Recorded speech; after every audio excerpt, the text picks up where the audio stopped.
Good morning! Papunta na naman kami ngayon sa sulok upang magdagat na naman, o diba? Tapos, habang nag-travel kami, nakakita kami ng napakadaming tao nagpipicturan dito sa may I Love General Car Quezon. So, ito pala guys is yung mga scholar ni Mayor at sila daw ay mamumulot ng basura. So, hindi pa lahat nandito. Ito daw ay parang 3/4 pa lang sa mga lahat ng scholar. So, kasama nilang kanilang mga parents here at sila ay ang gagawin ngayon ay mamulot ng basura dito sa tabing dagat. So, yan, di ba? Napakadami ng scholar ni Mayor.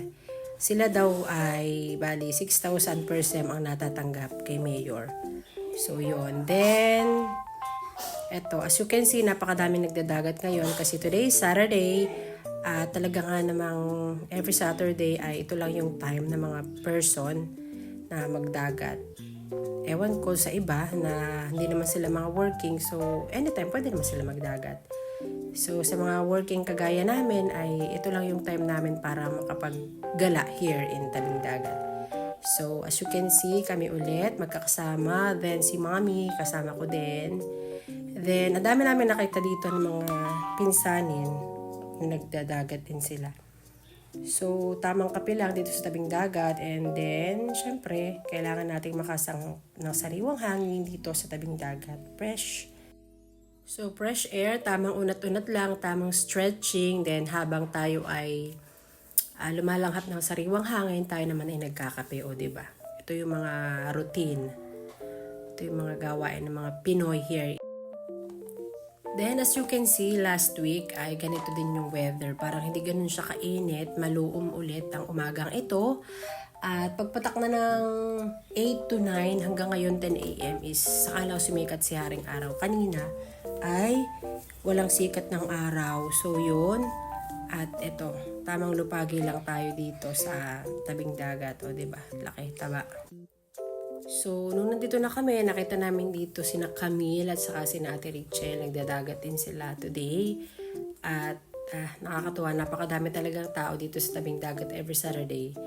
So, nakita nyo ba yung bundok na yon? Ayun yung parang tinatawag na sleeping giant dun sa sulok, dito sa sulok. So, yan, tamang picture lang ang mga bagets.